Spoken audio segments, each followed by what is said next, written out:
just a little bit of a map showing you some of the large land holdings that remain. The New Hall land is one that's still being battled over. The Southern California gas property here in Aliso Canyon in the San Jacinto Mountains. That's where it's the massive methane leak that's been going on. It's a major important parcel, though, of course, if the gas company were to close the facility and the land were acquired, it would largely complete the circle of parks that surround the San Fernando Valley, which is the rim of the Valley Park System. And most of the bike paths are on public streets, so there's just lots of conflict and lots of danger. The whole city of Irvine, which is the same size as the Ballona watershed, they did not pave over their creek system, and they are now available as a bike path, separate bike system. In Santa Clara Valley, developed by the New Hall Land Company, created the Paseo system, which has all separated bike paths and separated creek systems. Whether or not you like the development itself, it had a lot of good features that we would love to have here in Ballona. But this is what the MTA is doing in the San Fernando Valley, from Griffith Park area, Elysian Park, restoring the LA River, keeping the concrete in most cases, which I don't like, but for spending an enormous amount of money, which I also don't like, but basically opening the creek bed up as a bikeway that will serve to connect together regional open spaces in the Santa Monica Mountains and the Simi Hills to Griffith Park, which is a good thing. This shows some of the other plans that the MTA is working on one of the major portions of the Los Angeles River Bike Trail in downtown Los Angeles. What's called the Rail to River, which is the section we're just about here, just a little bit off the map here. This is La Brea in the Baldwin Hills. The Florence-Slauson Avenue Railroad right-of-way was acquired by the county MTA, originally thinking of it as a transportation project. Instead, what was done was that the portion of the right-of-way was used to connect to the Crenshaw rail system, which will connect to the Expo rail, which is this blue line here. This kind of greenish-brownish line is the Crenshaw system, which is under construction right now. The unused portion of that Florence Avenue, Slauson Avenue railroad right-of-way that goes in all these directions makes it possible to connect people on the Crenshaw system and the Ballona Creek system, Park and Play system, along using the Crenshaw system will be creating the possibility of a green belt along here. And this is what the MTA is currently studying now. They've already funded the first section. Rex, how wide is that? It's at least 100 feet wide. It was one of the places that we're going to tomorrow on our field trip, which is the Augustus Hawkins Park, which is right along here at Compton and Slauson Avenue, along the right-of-way. The future plans will be to connect this green belt to the Los Angeles River in either one of these four directions. Depends on what they come up with at it's still in the alternative stage. There's a story in the Los Angeles Times on their website a couple days ago about the plans that the City of Los Angeles and the County of Los Angeles have as part of their stormwater capture projects, which is what's the funding, the potential funding source from the stormwater ballot measure that's in November. It's talking about spending $20 billion to do stormwater capture for the purpose of enhancing the water supply, but also to clean up water that flows down all of our creek system and pollutes beaches.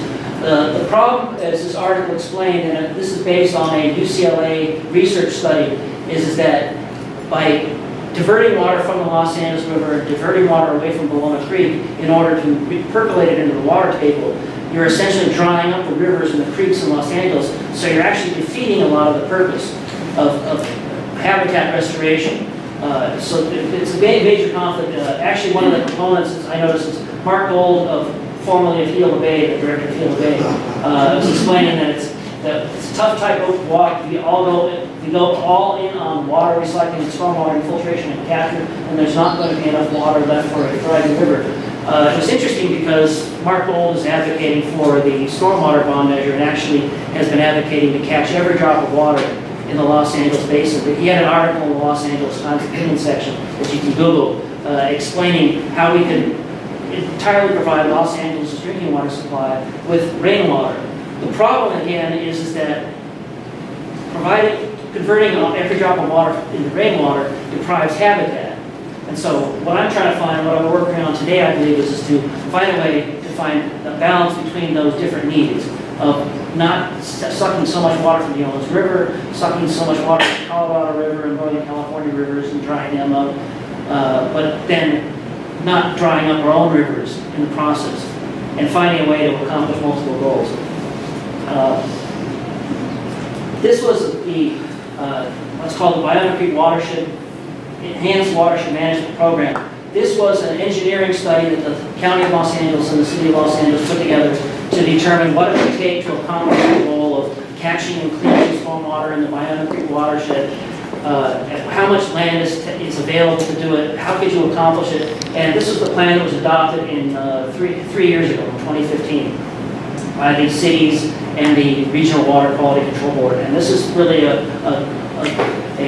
blueprint or a green print for what we're trying to accomplish here, and it actually shows the lever that we have, the strength that we have to accomplish our goal. About half of the project's goal of capturing an enormous amount of rainwater that falls on the biggest rain days of the year. 48% of the job can be done with existing public land, meaning convert virtually every street in the Los Angeles basin into permeable pavement. But it just envisioned every street could become permeable and could accomplish 17% of the goal. It also envisioned using public parks and school playgrounds to capture and accomplish 18% of the goal. 52% of the goal needed to be done on private land that they didn't know where it was going to be available.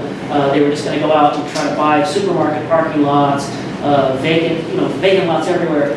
I did a land analysis, a study for the Sierra Club and on my own to determine what is the available open land in Los Angeles starting over 20 years ago. Everything was gobbled up 10 years ago by the school district, when the school district went on a building binge to put over 100 new schools, all elementary to high schools, and just buy isolated islands of supermarket parking lots, make them permeable, plant a few trees and call it habitat, which is unfortunately what we've seen done.